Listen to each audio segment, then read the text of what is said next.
This is from the Town and Country magazine. Who is Alice Keppel?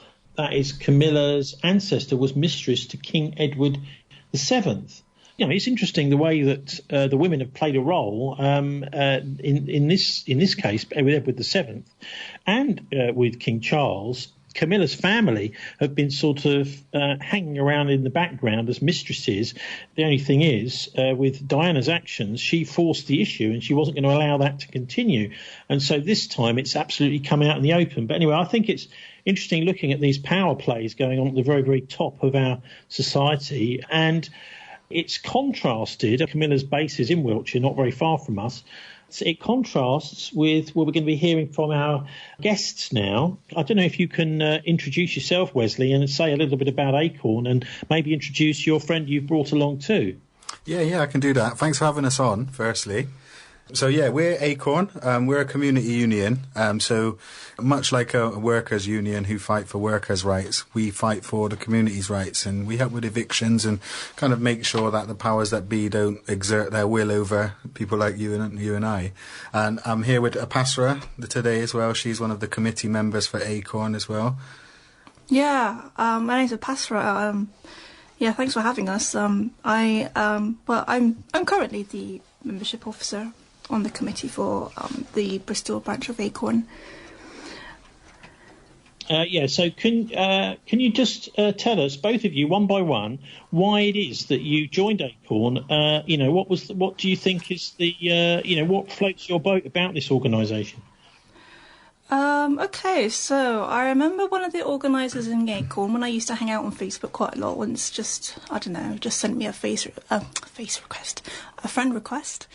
I responded, and ever since I saw him post lots of stuff about Acorn and what they were up to. I saw him post lots of footage from eviction resistances, when bailiffs come along to evict a member of our union and their fellow members come along to basically be a barrier, be a wedge between them and the bailiff, to repel the bailiffs and get them to the negotiating table to fight for a better deal for the members.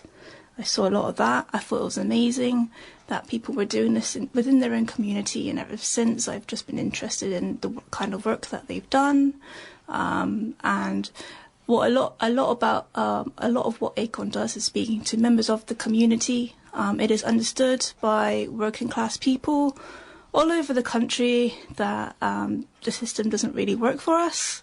Politicians do not listen to working class people and what their needs are. Working class people are sick of cuts, they are sick of austerity, and Acorn does the job of uniting working class people, regardless of their ethnicity, their religion, their culture, their nationality, to fight for a better world and for better conditions within our communities and within our lives. Well, I think it's social justice. That's what we want. Let's have a bit of social justice, please. The idea that the super rich don't pay any tax, whilst what's happening here in Bristol is pretty shocking, that people with no money are going to be forced to pay tax while the super rich don't pay any. So let's have a listen now to, this is a clip from ITV News, where Wesley, who's joining us in the studio, it's going to be maybe a bit weird for you, Wesley, hearing yourself talking. But anyway, this is Wesley earlier. In fact, I think it was last week on ITV News, giving an account of this whole business of the possible ending of council tax relief here in Bristol, which might mean that people with no money are going to be forced to pay council tax. So here's Wesley Bear talking on ITV. Every penny counts for Wesley Bear. The benefits he receives means he needs to contribute only £20 a month in council tax on his one-bed flat. That reduction helps a lot, and I think if I was to lose that, that's probably like £120 that I'd have to pay out, which I don't have. If this scheme was to go, I would have to think about what I'm not going to pay in order to pay this, which could put me in a world of trouble. The City Council is consulting on if or how to continue its council tax reduction scheme, which currently provides 23,000 working-age households with up to 100% support. This afternoon, Wesley joined others in opposing any changes to the scheme, protesting both outside and inside City Hall, where emotions ran high. What about the families? What about people with children who are working minimum hours and can't do washing? Can't put food on their children's table. The council have said that they are doing a consultation, so they haven't made any decisions. However, when you look at the consultation, it's very clear what they want to happen. They've said, we need to save this £3 million, and they've given you how much each option will save. The only option that will save that, according to them, is to scrap it entirely. Similar changes were proposed and defeated in 2017. Now, some say being forced to pay more than £1,500 a year would lose them the roof over their head. Children are growing up in poverty, and this will not do any good. This will make everything worse for them. There is nothing positive this to do besides, supposedly raise revenue for the council. Tonight, the council said its support had amounted to £325 million since 2016. But it faced even more difficult decisions after more than a decade of national austerity. 10 options are out to consultation, which close on September the 25th. For people like Wesley, though, there is only one option: to leave the current system alone. Richard Payne, ITV News, Bristol. That was on ITV last week, actually. Now, in front of me, I've got this thing which came through the door, Council Tax Reduction Scheme Scenarios. Now, it doesn't actually say on it that it's a consultation until you get right inside. It's the most fiendishly complicated document. In fact, you get two through the post, which is supposed to be part of this consultation. One of them just says scenarios, and then the other one says 2024, 2025. Lots and lots of pictures of people sort of walking around holding hands, one in a wheelchair. But there's really no proper explanation as to how this is supposed to work. So you're given these scenarios: John, Jasmine, Hanny, James and Jeffrey's finances, and then you're given a list of options. Option 1, 2A, 2B, 2C, 3A, 3B, 3C is incredibly fiendishly complicated consultation. Anyway, so Wesley, what do you? I mean, I look at this and I think, well, most people will scratch their heads, look at this, and throw it in the bin. Yeah, I agree with you. I think most people are going to do that. I think quite a major point as well to bring up is that consultation is only actually in English as well. There's no other copies of the consultation in any other languages, which kind of, when you consider the diversity of Bristol, that's quite a significant point, I think. But yeah, I mean, I agree with you. It's a really difficult form to understand, let alone to kind of go through.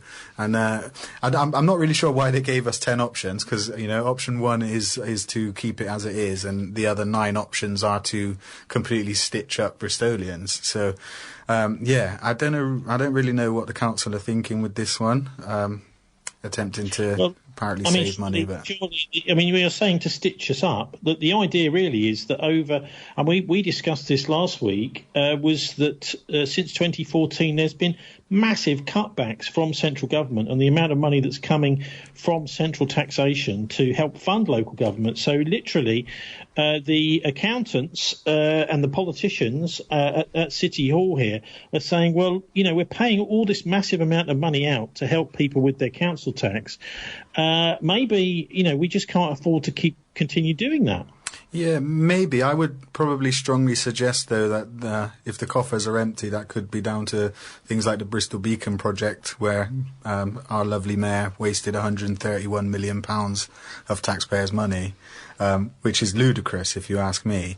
And I could sit here and reel off so much money that the government, I guess, or the local council here have wasted in Bristol, that I think is ludicrous to attempt to save, they say, £3 million from taxpayers when the estimated costs of said savings are going to be almost £3 million anyway. So, I think the council have already made their decisions. They've already budgeted for this council tax reduction changing. So, they will say that. I'm not sure that we at Acorn believe that it's quite that bad when we consider how much has been spent and wasted elsewhere, as I said just now. Well, that's very helpful that you've explained to me that all I need to do is just tick the box marked option 1. Option 1, indeed. I would highly suggest everybody tick option 1. Because it doesn't make it clear at all that will keep the present scheme. It's management speak, completely confounding. Anyway, look, Martin Summers, maybe you can explain a bit about this whole council tax, because it just seems to me perverse that you've got to have a council tax reduction scheme, because the council tax actually includes all the people with no money that they're being told that they have to pay tax. And the old system before the community charge back in the 1990s with Thatcher, and basically they had the rates where the taxes were charged on people who did have money, i.e. the people that owned property. That all changed, didn't it?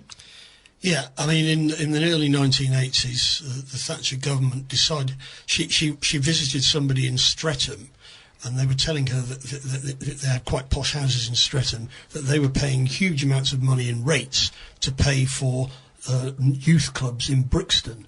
And her view was that was completely wrong, that if people in Brixton wanted youth clubs, they should have to pay for them themselves. Why should wealthy people on Streatham Hill have to pay for youth clubs in Brixton? So she came up with the wizard wheeze, well, let's get rid of the rates. Now, the rating system had been imposed originally by Elizabeth I, hundreds of years previously, and it was a system whereby the property owners in each community had to pay in to a fund which was then used to help the poor in that community. And it was bitterly resented at the time and has been resented ever since, because effectively it's a progressive tax on property. Individuals aren't charged, it's actually on properties. And the bigger your property was, the more money you had to pay in the rates. And of course, it caused, it's always caused, gnashing of teeth amongst the well-heeled. But she just thought, well, we can just get rid of it. It's time to get rid of this, and we'll move to a different system where everybody's going to be charged, and we're all going to be charged the same amount at the beginning. That was the idea, the so-called poll tax. It's called the community charge, but everybody was going to pay the same amount. So if you were living in a posh house on Streatham Hill, you would pay the same amount as somebody living in a council flat in Brixton. And of course, this was ridiculous, because many people in the council flat in Brixton hadn't paid anything before, and then you're suddenly going to present them with a £600, £1,000 bill. Which, and of course there was a big uprising against it. They opposed it first of all in Scotland, because they thought the resistance there was going to be most fierce, which it was. But they imposed it a year before they imposed it in England, because they thought if you can break the Scots, then the English will just fall into line. What it led to was the rise of the SNP, actually, in Scotland. And of course they never dared to impose it in Northern Ireland. In Northern Ireland, they still have the good old-fashioned rates from the reign of Elizabeth I. The reason being that the collection of, if you don't pay council tax, because community charge, council tax was brought in after the collapse of Thatcher, but it's still based on taxing individuals rather than property. In Northern Ireland, you still tax property. And the reason they didn't bring it in Northern Ireland is because when the bailiffs go down the Falls or the Shankill Road to take away people's tellies, they're going to end up dead. And in any case, there's already a war going on, and it was considered far too dangerous to even attempt. And it wasn't attempted, and therefore Northern Ireland still has the old-fashioned rating system. Scotland, no, because they were forced down the line, and then England down the line. And it's just a poor tax. It's very difficult to collect. I used to work at Bristol Debt Advice Centre as a researcher, and one of the problems with it is you're chasing lots of people who haven't got any money for trivial amounts of money. So in actual fact, you're wasting a lot of money. You probably spend more money chasing after the £200 you owed than you're going to get from them when you've got it off them. It's just ridiculous. Much more straightforward to tax property, because property can't go. If you don't pay the rates, they just come round and impound the building. That's it. I mean, Apasra or Wesley, maybe you could answer this one. I mean, what happens? Because if you can't pay and you don't have the money, I think, in fact, Martin, there was a campaign, I remember, in the early 1990s of people simply not paying the community charge, or the poll tax, as they called it then. Are people going to go to prison for not paying this tax? Well, I mean, I don't know, is the honest answer. I mean, we all know that you can go to prison for not paying this council tax, as it were. I mean, I don't know what people are going to do. I can speak for myself, and I don't think that I am going to be able to pay this tax if the council tax reduction scheme stops. So therefore, I'm not going to be paying it, and I'm going to have to kind of tackle what happens after that. But I'm kind of the opinion I refuse to put myself and make my life any less in order to line the pockets of the council. So. It's not something that I'm going to be able to keep up with, and I'm still relatively young, fit and healthy and able to go out, It's scary to think of some of the families and some of the people out there who can't physically go out and earn more, and how they're going to pay it. It's going to be difficult for some people. It's going to be real difficult. But the thing is, we're living in a Labour city. We're living in a city where people have voted against this whole sort of conservative Tory rule by the wealthy to defend the poor. And yet it seems to me as if that now the financial guns are being pointed at the poorest in the city. Yeah, that's absolutely how it feels to us at Acorn. Like we believe that Marvin Rees and this local government have started a war on the poor of Bristol. That's totally what it is. They've, like you said, they've pointed both barrels at us, and they're letting off as and when they want. And it's a scary thought. It's a scary thing to be happening. So, Apasra, what do you think Acorn might be able to achieve here if they do impose this tax on people with no money? Well, currently in our community union, we're going through a process where we are looking and assessing different kind of campaigns. This current campaign aimed at keeping the council tax reduction scheme at the moment has gained so much traction because we know that it touches so many of our members. The key is just to keep organising and to keep fighting. Back in 2017, the Bristol branch of Acorn led a campaign in order to keep this vital benefits for so many low-income families in the city. It's been achieved back in 2017. We believe with the right amount of action and pressure, we can do it again. And that's what we hope to achieve, simply. Well, I'm sure you will. if I could just add to that, I think just to kind of let anybody know who's listening, let's say worst case scenario comes and the council tax reduction scheme is kind of scrapped and people have to find the extra money. Us at Acorn, we will absolutely defend the citizens and the communities of Bristol as far as we can. So although we're not a resource in terms of we have nothing to hand out, but we absolutely have no intention of allowing anybody to be kicked out of their homes or anything like that. So I would suggest if anybody finds any difficulty, if the worst happens, to please get in touch with Acorn, and we will do absolutely anything we can.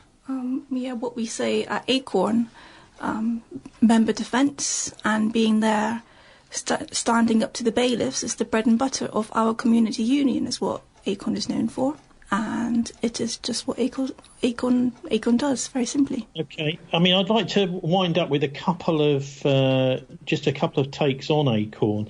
Can you just give us an idea of the way that Acorn, either of you, has interacted with the city council? Because I seem to remember that there was some sort of attempt anyway or I think this has actually happened, for the mayor to set up a housing think tank policy group which didn't include Acorn. Now, Acorn is actually a member-led organisation which has hundreds of members in the city, and yet the council decided that Acorn shouldn't be part of that for some reason, and the mayor just appointed some of his friends instead.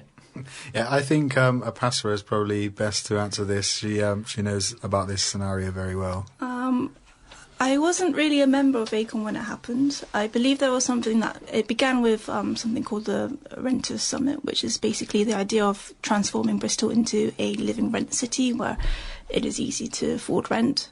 There was something called the Living Rent Commission, which was set up, which hosted, some tenants in the city, some social policy experts, like social scientists, I suppose.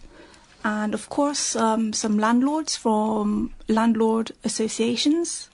And despite the input that Acorn had previously in, something like this actually coming about, Acorn were shunned completely. So that was last year, back in the summer. We gathered as members of our union, and for the first ever meeting set up by this commission, we managed to just kick up a fuss and bring the meeting to a halt to say, we deserve a seat or 10 at the table, because after all, we are the biggest community union in the city, possibly in the country, although I'm not sure about that, but certainly we are a very big voice in Bristol City and are therefore entitled to share our input in the commission. But unfortunately, we were brushed under the carpet, never to be spoken of again by them. Although there was some other issues as well, but we did try and kick up a fuss that very day. Yeah, it does seem like that the Labour Mayor, Marvin Rees, and the City office seem to represent landlords much more, in fact also, of course, property speculators, far more than they do ordinary people around the city. It almost seems like that's their main interest is the wealthy landlords and the wealthy property speculators getting their planning permission seems to be their top priority rather than ordinary people. But look, the last thing I wanted to ask about Acorn is, look, what about where, say, for example, one of your members is being evicted, has been through the courts, the landlord has got a possession order, they've decided they want to increase the rent, say, and the previous tenant doesn't really want to pay that extra rent, so they've gone, or maybe they've got into arrears or whatever. Can you just give us an example or a couple of examples of what you're actually able to do in that circumstance? Because you would have thought that if a court decision has been made, then that's it. Obviously, a court's decision is it, but we at Acorn don't believe that a roof over your head should be a luxury item. So, in the first instance, in a scenario like that, we would absolutely stop the bailiffs from coming in. We only ever engage in a peaceful rebellion, I guess. We link arms and stand in the way. But in terms of, I guess, aftercare is what you're asking. I mean, yesterday, for example, last week we stopped an eviction of a gentleman called Steve in Clifton, and last week we actually sat down with his landlords and had a negotiation, and we successfully negotiated a repayment plan for him. We actually got his court fees reduced by 50% also, just by negotiating with the landlords. So we're pretty hands-on from the moment we're informed by our member that they're going to be evicted. Like I said, the first point is to stop the eviction, and ultimately that's the main thing we do. But anything we can do within kind of the realms of what we're able to do, we will do. I mean, we can't give legal advice and stuff like that because we're not legally trained. But when it comes to first-hand action and direct action with landlords and stopping bailiffs, it's kind of what we mainly do. And whereabouts can listeners find you? What's the easiest way to connect up on social media or whatever? Yeah, Facebook is a really good way to get involved with us. You can go to Acorn the Union website as well, which will give you kind of a comprehensive list of our contact details and stuff. Apasra will probably be the one that gets back in touch with the guys who contact, being the membership officer. But yeah, you can get us on social media. That is soon going to be even further reaching. We're kind of looking to branch out into some more social medias. So at the moment it's just Facebook and our own website. Well, look, both of you, really appreciate you coming in. Thanks very much. But before you go, I'd like to, for a few minutes, I'd like to get your take on what's going on in the United States, because it's quite similar over there.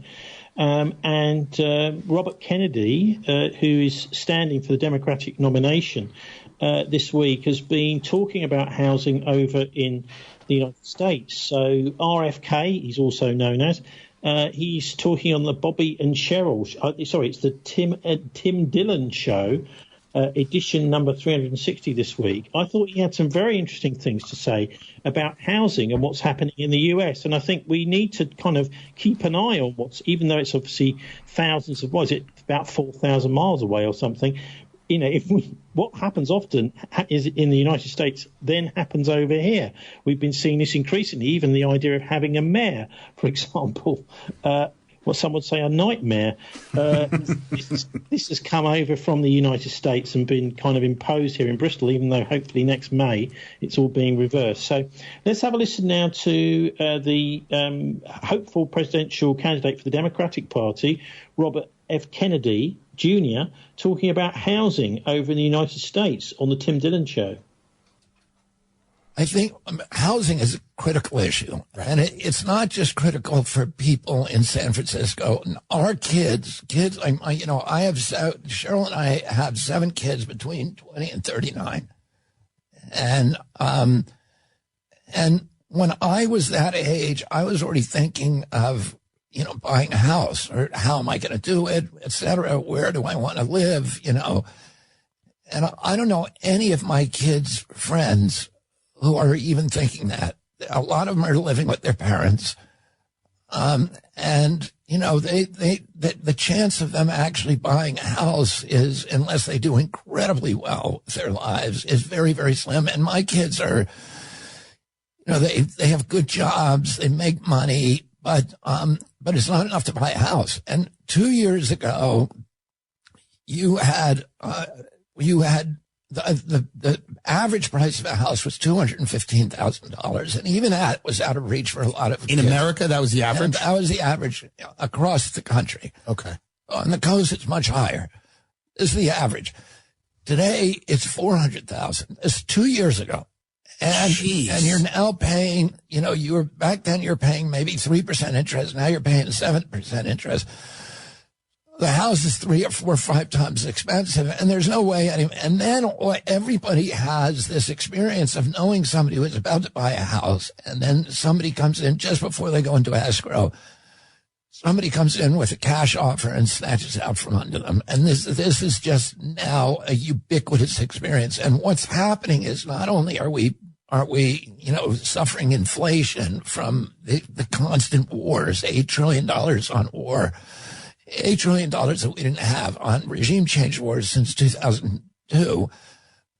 We're also, you have these 3 giant companies, BlackRock, State Street, and Vanguard, who all own each other. BlackRock has $10 trillion under management. These are all private equity companies? Yeah, the biggest companies in the world. And they own, I think they own 88% of the S&P 500. Those 3 companies, they own 88% of the S&P 500. So they already own everything. And now they've decided they're going to buy every single family home in America. So they're on track now to own the corporate control of 60% of the single family homes in America within 6 years. Right. That if you follow the breadcrumbs, it'll go back to, it goes to BlackRock, Vanguard, State Street.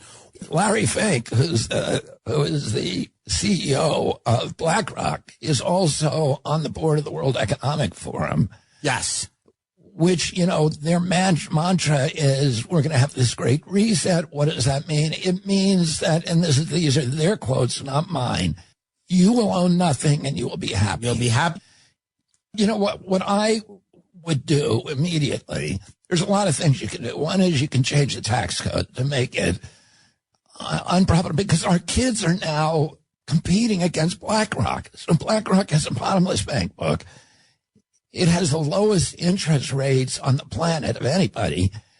And our kids now have to compete against that company. Now, why is their rates so? Are they lending themselves money? How does it work? Well, first of all, they own all the banks. They own all the credit card companies. And that helps. Just because they have a huge bank book, they're a safe loan. So there's zero risk in loaning to BlackRock. Right. And so the banks will give them the lowest possible rates, and our kids then have to compete. Our kids who have no credit rating, who have, a 600 credit rate or whatever it is, are paying not 7%, but maybe 10% interest. Right. And they're competing against somebody that's getting 3% interest. It's not right. And, we have an American dream in this country. The promise as World War II, your parents' generation, my parents' generation, if you worked hard, if you played by the rules, you could have one job, not 3, and you could own a house, you could take a summer vacation, you could raise a family, and you could put away money for retirement. that is just not even for anybody. That is not true. It's over now. That's over. These kids are not going to own homes. And if you don't own a home, you don't care about your community. You don't care about the schools. You don't care. You're less vested. You're less vested. And so you're not doing the things that homeowners do to take care of to invest in their community, to make it a better place to live. So, and you also have no access to capital because, if you are a homeowner and you want to start a small business and you want to take a risk, you get a second mortgage on your home and you have some access to capital because you have an asset you can go to the bank with and say, look, I know this may be stupid, but I'm going to start a restaurant and I'm going to put up my home as collateral and I'm going to do it. So, but if you don't have a home, you have no access to capital. That's a great point. Somebody else, no way to tap the equity in your home. You're cut off from that source of money. You're also, I think, people that are not homeowners are subject to the rising rents. Yeah, all the time. You don't have any control over it. You have no control. And the ownership by these companies is driving up the cost of rents. 48% of the people in this country who are renting have anxiety. And Cheryl and I talk about this all the time. Yeah. You're living paycheck to paycheck in this country, and